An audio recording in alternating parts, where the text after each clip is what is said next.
Hello, everybody, and happy Halloween from everybody here at Team Reclaim. This is our conference countdown. Reclaim Open is happening next week. So we're going to share with you for the next little while some of the real highlights that are coming up. But first, we have a new member in the team to welcome. So hello, Alexis. Do you want to start us off with saying hi? Hi, really happy to be here. I'm really excited. This is my first live as well, so I'm a little nervous, but I'm excited to be here. Awesome. Well, we're so thrilled to have you with us. And Taylor, Jason, do you want to say hello as well? Of course, yeah. Excited to be here. Yet another Reclaim TV adventure. Yeah, excited to chat about the conference. Yeah, me as well. Happy to be here. Happy that it's Halloween. Looking forward to a fun day. So kick it off with a fun stream. Yeah. Awesome. Well, here's what's in store for next week. We are going to share some highlights with you, but also keep reminding you that it's not too late to register. If you've missed all the communication around Reclaim Open and you're like, hey, how can I join in?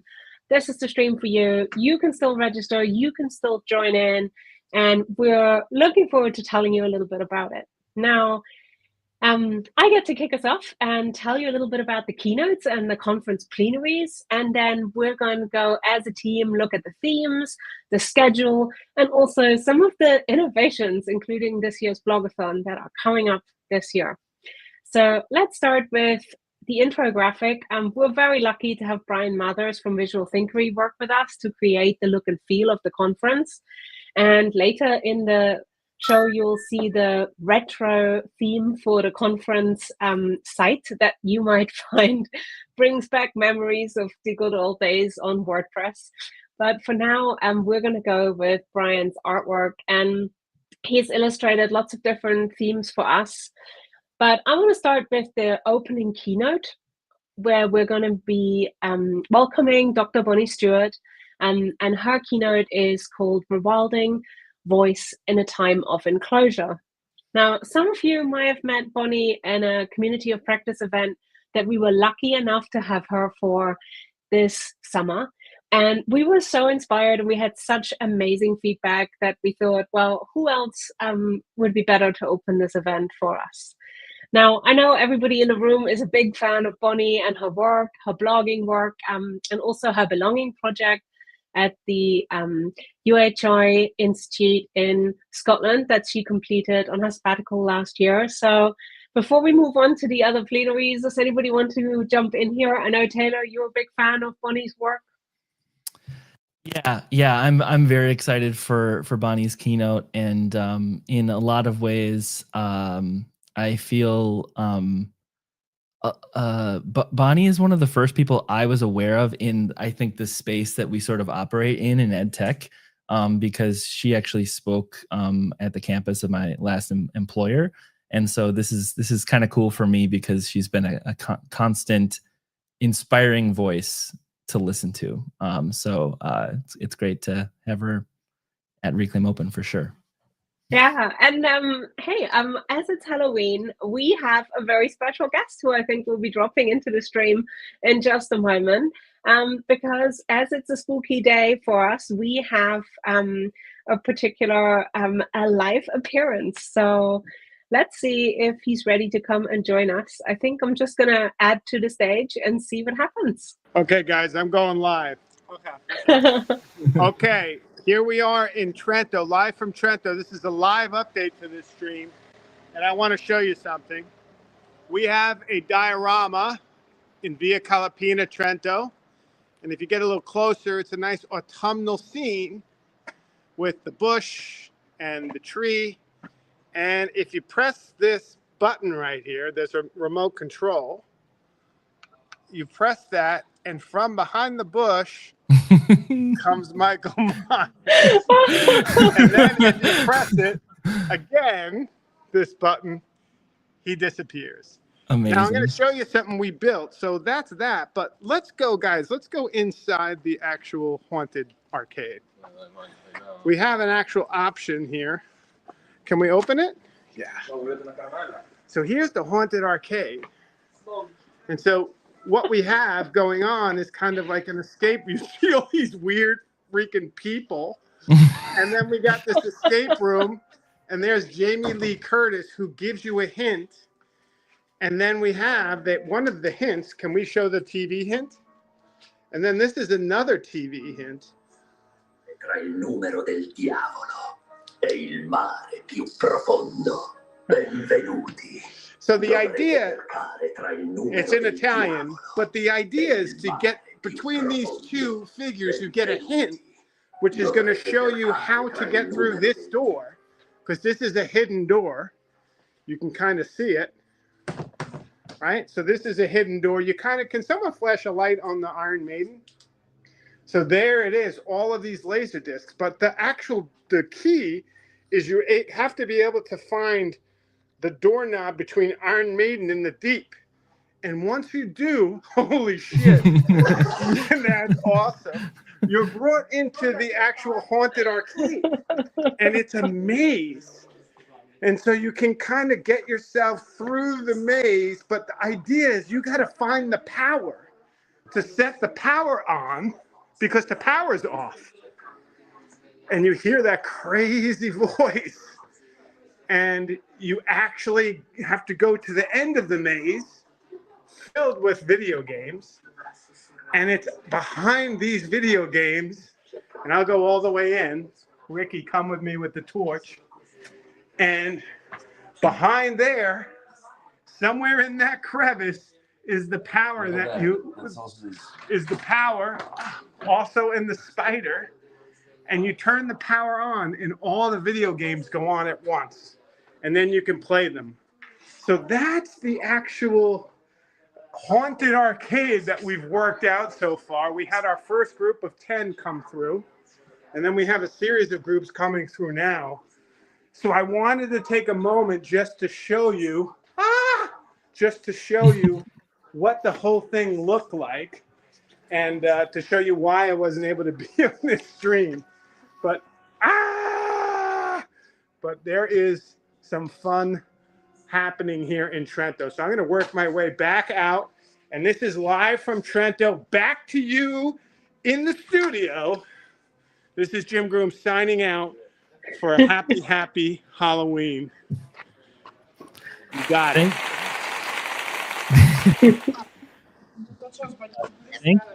Thanks for broadcasting from Trento. That's awesome to see. Well, Taylor, as I think we're going to go back to our conference, but keep watching, because at the end of this live stream, we have a special preview video that Jim sent us that we can share with you as well. So we're going to play out with that after a little bit more Halloween fun. So what an awesome arcade. No one can say that we don't put out all the stops for this holiday. All right, everybody, what do you guys say? Should we divert back into conference mode, and then we can keep talking a little bit about Halloween fun that we have planned?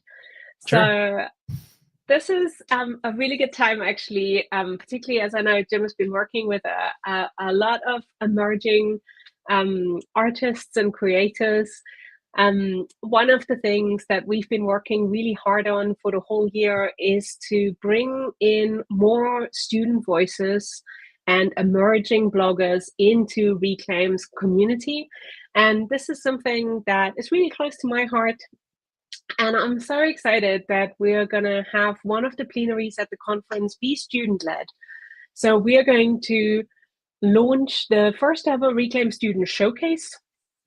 And we have a whole lineup of wonderful finalists that have been selected by our panel of judges. We were looking at a whole range of criteria, and they are each going to present their work during the plenary. And you're going to get a really new taste for what's happening across different institutions and what students are doing with tools on the open web. And I'm really excited about this one. So that is one that is I can't wait for. Yeah, I'm excited too about the student showcase because, well, first of all, this is a part of the conference that I personally haven't done much with. So it'll be kind of cool for me to kind of see, you know, what's been submitted and things like that. Because I have heard from some of folks who've submitted things like, oh yeah, we had a student thing that we submitted. But also this is just like, this is one of those things that like, I feel like it is a version of an idea that we've had a lot at Reclaim, or we hear from people. Like, it would be really great if we collected, you know, student examples to showcase. And for us at Reclaim to do that is a little, there are a lot of, like, when you actually go down that exercise, there are a lot of reasons why we haven't before. But this format is something that I really believe is a great way to do this, where we can kind of, you know, solicit proposals. It's you know, we don't want to pick random student websites and just without permission, you know, highlight them. So this is folks that have, you know, nominated students or students that have come together and put submissions together. And it's really exciting to see this kind of play out from my perspective anyway. So. And as a previous admin at CU Boulder, one of my favorite things was actually going to find student websites for our student showcase. So you always just find like the coolest things. People are working on the coolest projects. So I'm excited about this as well. Yeah, I think it's great. Anytime you can give student bloggers a voice, I mean, they struggle with the same things that, you know, every blogger struggles with, like finding an audience, getting feedback. And I found just, you know, working with students in the past is a lot harder for them to get that feedback and get people to visit the site. So, man, any opportunity to share their work and get them feedback and just inspire them to keep going is always good. So I'm excited about that part too. Well, I really hope that this will launch a kind of ongoing process where we keep showcasing student work at different events. And really excited to have that on the program. So we've got 2 plenaries. There's Bonnie opening the conference or doing the first keynote. That will be on the Wednesday. And then on Thursday morning, the Reclaim Student Showcase, Thursday, 10 a.m. EST.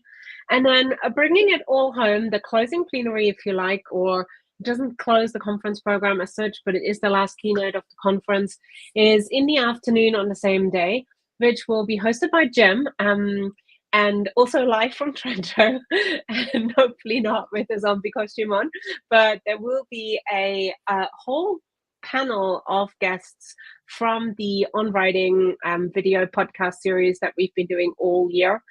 And I think so far we have 8 guests confirmed for this. So I think there will be no shortage of exciting voices. And we are going to keep this one a little bit under wraps because there is going to be lots of things in the works. But this is one that I think will be just so much fun to watch. And there'll be lots of names to recognize, maybe some new ones as well to discover. So this is one that I'm particularly excited about, having worked on that series throughout the year as well. So that brings it home. But that is only the 3 keynotes, and that is only 3 sessions out of a whole lot of sessions. And Taylor, I'm going to hand over to you now, as we have 3 days worth of things to explore. Yeah, so I'm going to kind of start top level and again and talk about the days, and then we'll look at a couple sessions that I wanted to mention that I'm specifically looking forward to. Although, of course, I'm looking forward to the whole conference. It's hard to pick favorites, but yeah, so just a reminder, the conference is Tuesday through Thursday next week. If you're, you know, watching this live or over the next couple days. And on Tuesday, day 1 of the conference is our blogathon. So there will be blog posts coming out throughout the day on reclaimopen.com. And there's a live commenting / chat that'll be happening there. And that format will persist throughout the next 2 days. However, the days 2 and 3 is more video content, you know, discussions, live streams, some of it pre-recorded, some of it larger groups, some of it individuals or small groups. And so that's kind of the format difference on Tuesdays. It's all blog posts. It's a blogging conference about blogging that comes out on a blog, right? We're kind of excited to play with this format, and we've talked about it before, of that the whole conference is delivered as a WordPress site with blog posts that come out. But that day 1, with the blogathon is really the quintessential, I feel like, version of it, where it's, you know, posts and writing that comes out on day one, essentially. Although, you know, people can link to whatever they want. I can't guarantee what people will link to. The other 2 days with the video stuff, you know, we've got a lot going on. I'm sorry. I think we're fighting over slide control. There's a few things that stood out to me right away that I'm excited about. I wanted to highlight pilot session actually on Thursday called Let's Play Brand Actualization, Selling Out the Open Web. So the pilot for the DS-106 summer camp did a live role-playing session that you can go and listen to if you'd like to. This is sort of a sequel follow-up to that, and I'll just say you should tune in live for this. It'll be great. It's going to be a very fun time to participate or just listen to, and interactive. And very excited about that. A couple other things that have stood out to me. Some of these I'm going to be able to host, so I'll be kind of helping with the back end, like the video stuff, which I'm kind of excited about to see.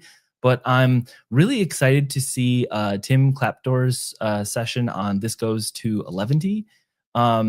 This may be the most Taylor session because it is, of course, about like a content management system, and it's a static site. And I like reading Tim's blog and in general. So I'm this is maybe my niche, but I always love hearing about people's actual process on a technical level, which I guess shouldn't be surprising. I work at a hosting company, but so I'm excited for that one in particular.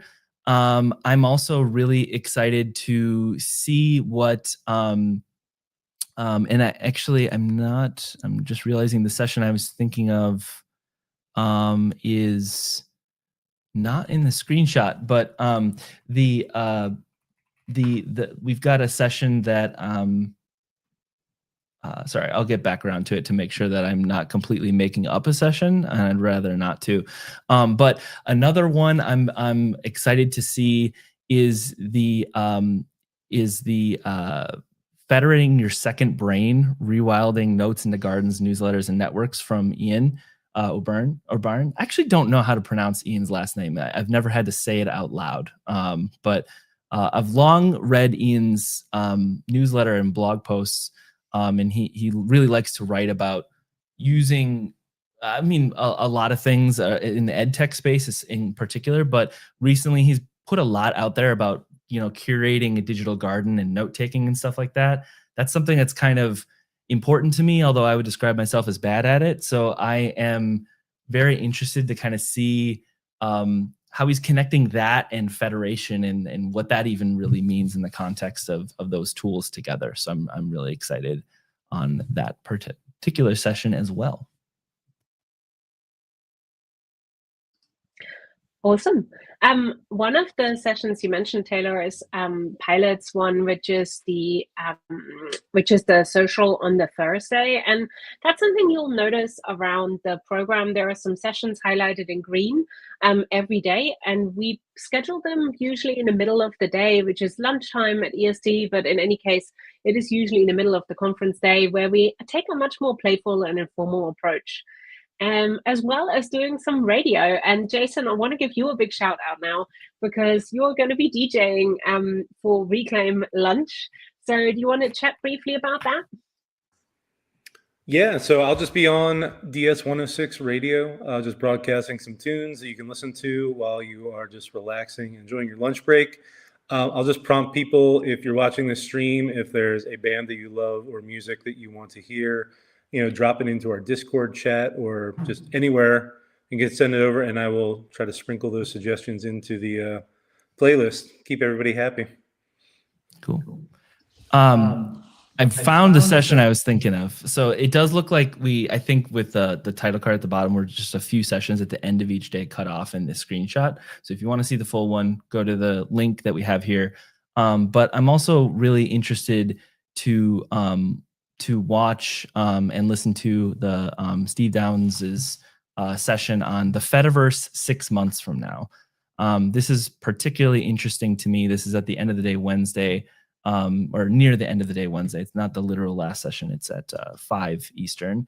But Stephen Downes has done a lot of presenting around the Fediverse, especially recently. And, you know, Mastodon and ActivityPub and those tools that, you know, great alternatives to big corporate social media.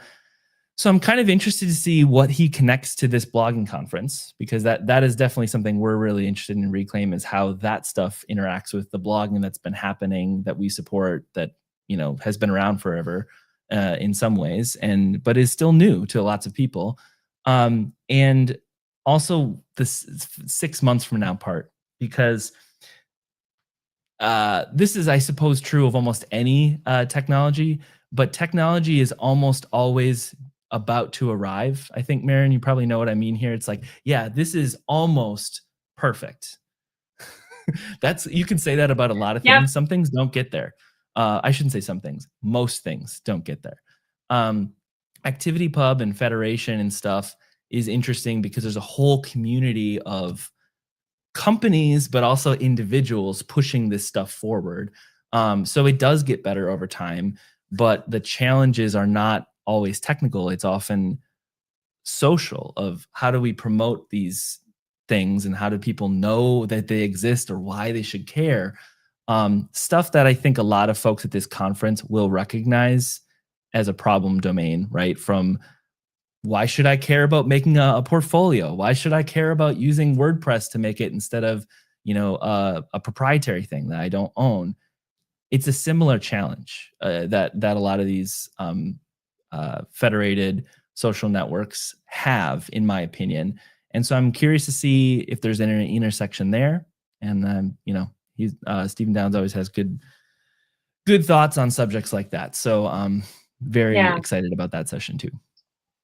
And I want to give a shout out to Alexis, you as well, because this will be your first time in the kind of studio, if you like, for Reclaim Open and behind the scenes. So is there anything particular you're looking forward to in terms of the sessions you're moderating, or just the overall program being part of the event?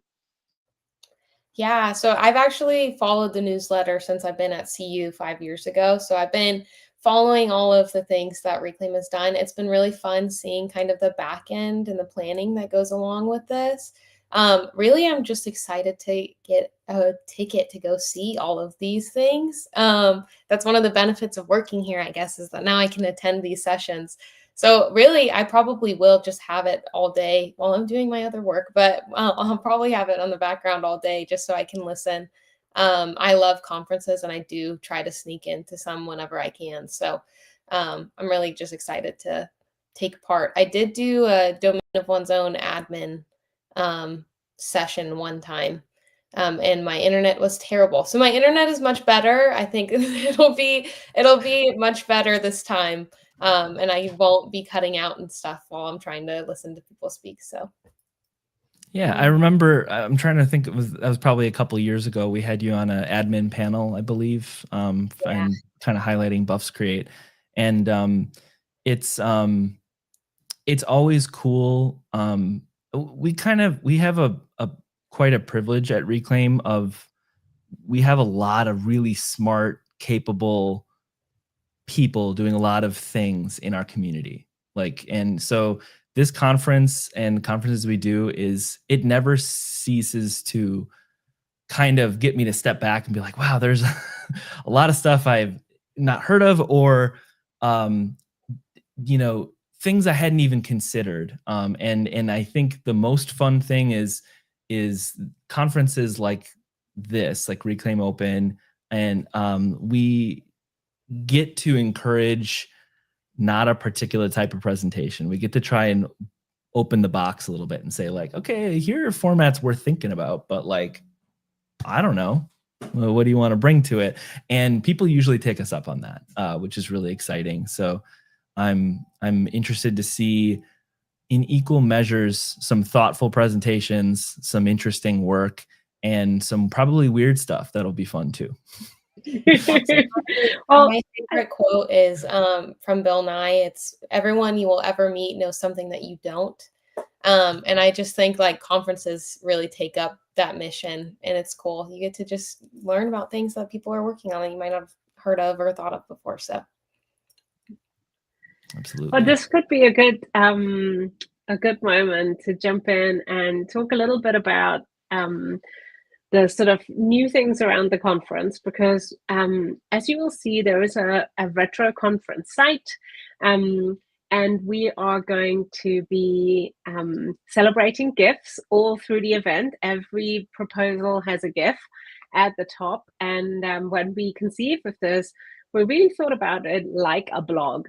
So if you're doing live presentation sessions, you'll meet one of us to help you stream live to the blog, but it will really be all about that practical and metaphorical blog that we're going to be playing in. So I don't know, Taylor, I don't want to give too much away, and folk will obviously be getting joining instructions on Monday. So if you're registered, look out for that. But do you want to say a couple of words about that before we just wrap up the conference bit and jump into Halloween? You mean about like format and the site and things? Yeah. I think maybe just to give people a heads up that this is not your usual online conference. You're not just gonna, jump on Zoom. This is going to be a little bit different. Yeah. So I mentioned a little bit earlier that this is a blogging conference about blogging delivered on a blog, where everything's a blog post. And so sessions will be coming out. We'll have pages for each day. And at the top of them will be a stickied blog post with some information for the day. And, things will come out, you'll refresh your window and you'll see the blog posts arrive as the schedule says they will, in theory, if I haven't messed up time zones. And so we'll also be working to make sure everything's happening as smooth as we can in the background, of course. And this, I think, does a couple things. It's very important to us that pretty much all of our conferences are, Maren, you and I have talked a lot about the W word, webinar. Yes. That are not yes, we those. have. No. I have a lot of reasons why I don't like that. Just most deep of which breaths, aren't Taylor, relevant. Deep breaths. It's okay. Yeah. Most of which aren't relevant to anything. But I think importantly, it's really we like to make these conferences something that is A, virtual, but B, authentic. And so embraces the technology we've chosen to use, in this case, a literal blog site, right? And brings something, takes advantage of that, I should say.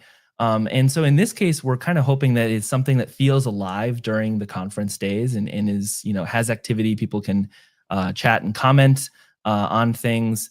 You can see things coming out every half an hour or every hour, depending on the schedule, and also is available after the fact, and in pretty much exactly the same way as if it was there while things were coming out. Obviously, the conversation will be, most intense from Tuesday to Thursday, which of course we want. But that stuff will be available after the fact. Yeah. I don't know how much we're gonna, I guess, necessarily lean on this time, because we're going to have enough people, I think, confused by the format of the conference and be like, where's my Zoom link? Oh, there's different things. It's like, yeah, it's just a website. You visit it and there's stuff there every hour. But I'm also kind of interested in like playing over time, maybe discussing with folks in Discord. There's going to be other ways to attend the conference, right? Mm. It's a blog. You could attend via RSS. Well, you could attend and interact via pingbacks. Yeah. So anyway, my technical side of things gets excited about the little minutia of that. But I am really proud of the fact that this is something that is uniquely virtual, uniquely of the web, while it's about the web. And I'm really excited to see what people can do with it. And we need to give a shout out to Alan Levine, because he's really inspired some of the thinking behind the format. And we are going And to Tom put Woodward together... for helping us with a lot of the technical work to make the website work. Absolutely. I mean, there are a lot of shout outs that we should give before we finish. But I wanted to say that, you know, we are going to try and use federated networks as much as possible. This is the hashtag we're using. And we also have a starter pack on Blue Sky, which is something we're having a play with for this conference for the first time. So if you want to join that, please let us know. We've looked for people on Blue Sky and added them to it when we could find you. But if you're not yet on there and you'd like to join us, we're also going to try and put together a starter pack of everybody's blog who is coming to the conference, if they've given that to us when they registered, so that you can basically start like your blog roll afresh, and, you know, get deep into RSS if this is something that you want. And, you know, a big shout out again to everybody who's helped us make this happen.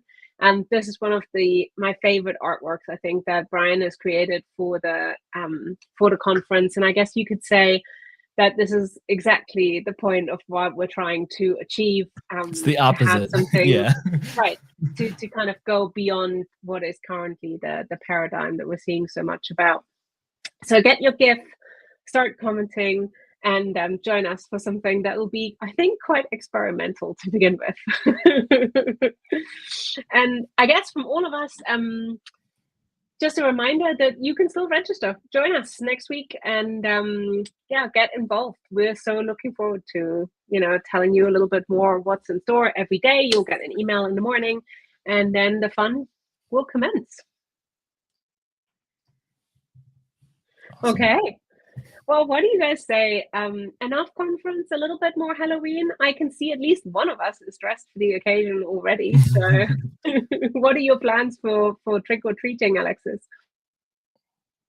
Yeah, this is the first year that we actually will get trick-or-treaters, and apparently it's a very big deal in the Facebook. Everyone is saying that they've run out of candy in previous years, so we're trying not to do that. Halloween in general is like a really big tradition in my family. We always made it a really big deal, and we always did costumes and things. But one of the main traditions of my family is that we always do pizza and donuts for dinner. So my husband and I are actually, it's just us two, but we're going to do a pizza taste test and order from a couple different places in our new state. And we're going to just try out a bunch of pizza places and get some donuts and hand out some candy. So it'll be fun, and also probably very filling night. So. Cool. I'm excited. I'll be taking Nat to trick or treat. She's her costume. She wanted to be a fox this year, so she's got kind of a cute costume that she's wearing today to school, and then we have things to add to it for trick or treating tonight. Our neighborhood that we're in, does also very into trick or treating. So this is a divide and conquer situation. My wife will be doing the candy handouts from the porch. We'll be walking around, and then when we get cold, we'll come home and help with candy too. And I think she's got some friends that we'll also be trick-or-treating with, so she's very excited. And we even have costumes for the dogs. So Georgie, who's like barely in frame, but he's going to be dressed up as a hot dog, which makes sense. And our dog Annie has this costume that we got her years ago that she adores. Like she will pull, if she finds it, she'll pull it out of like the closet or bag or whatever she finds it in. She'll like sleep with it. And it's very weird because she doesn't do this with a lot of other things. I think when she was little, the first time she wore it, she's got a lot of attention because we'd like taken her trick-or-treating that day, or I'm not. She went with. Candy wasn't for her, obviously. We every year she is a taco. So excited for that. It's gonna be cold here, but not too bad. So I think we'll be pretty good. We always love Halloween. We are also doing pizza, although it's not necessarily a huge tradition for us. That's just what we had this year, but I feel like you should blog the results of your pizza testing. Okay, we'll see if I can get it up and running in time before. Well, it could be after the fact, of course. True. I feel like Florida is like a decent place to do a pizza taste test because you got all the retired New Yorkers down there. Somebody's got to be making good pizza there.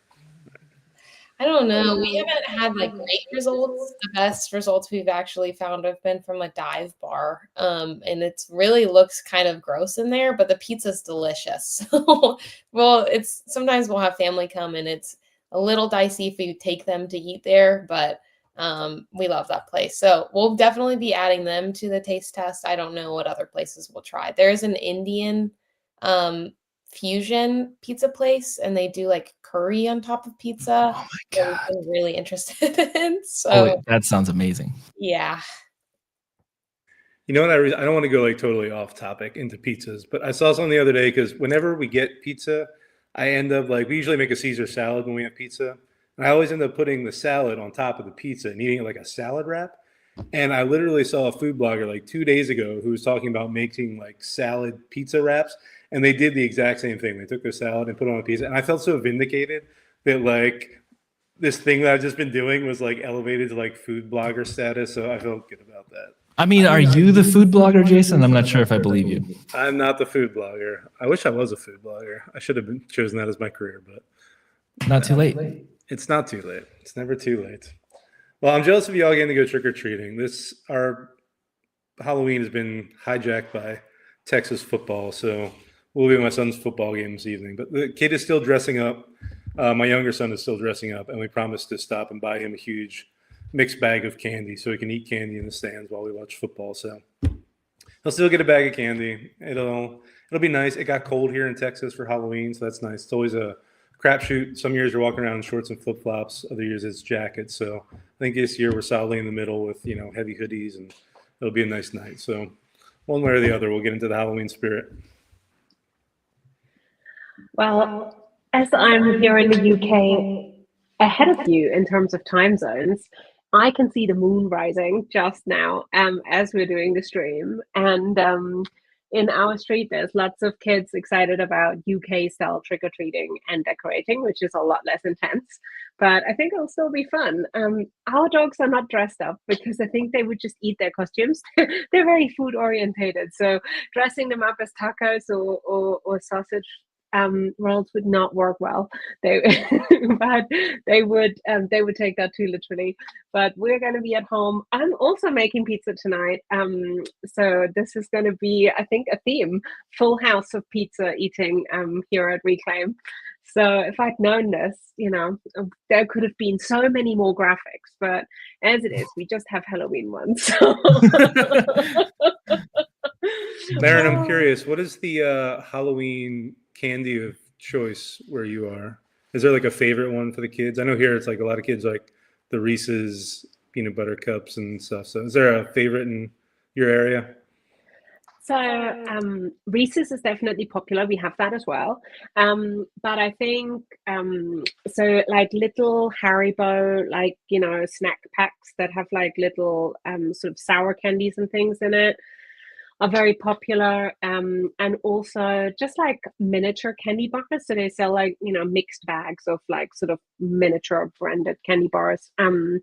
But yeah, our house has got, I have like a huge sort of silver spaceship bowl that is currently full.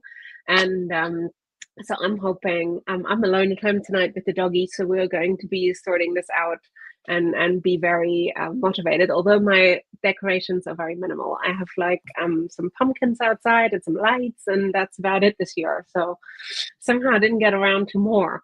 But I have a neighbor opposite who has the full thing with gravestones and ghosts and giant spiders and smoke machines. So like she's doing us proud, for the whole street. Yeah, we have some decorations, but I didn't personally have a lot of time this year I had plans and I didn't get to most of them. But Abby and Nat did a lot of decorating. I feel like I need to step up my dad Halloween technical decoration situation because there are some serious people around here. Like we've got some real setups, and we have this like separate like large garage barn thing on our property that I'm like, I could do a haunted barn. And then after seeing what Jim did, I mean, I don't have arcade machines, but we could do something. But because there's quite a few. At least last year, we've only been in this house just over a year. Last year was our first Halloween here. We'd moved in like literally 4 days before Halloween, and we went through our candy in about like 50 minutes. And it was 2 Costco bags. So we've upgraded to 4 Costco bags of candy. We'll see how long that lasts this year. Well, I don't want to curtail the fun, but I know we still have a video to play. So what do you say, Taylor and everybody? Shall we give everybody another taste of the Halloween haunted arcade and play out with that today? Yes, yeah. This video comes from directly from Jim. So enjoy. I haven't seen it. I don't know what this is, but I'm gonna play it now.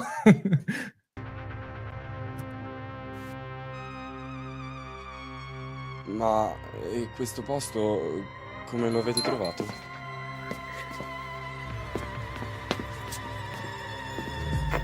Welcome, children, to my dimension. I hope you did your homework. Wait, stop! Don't go there!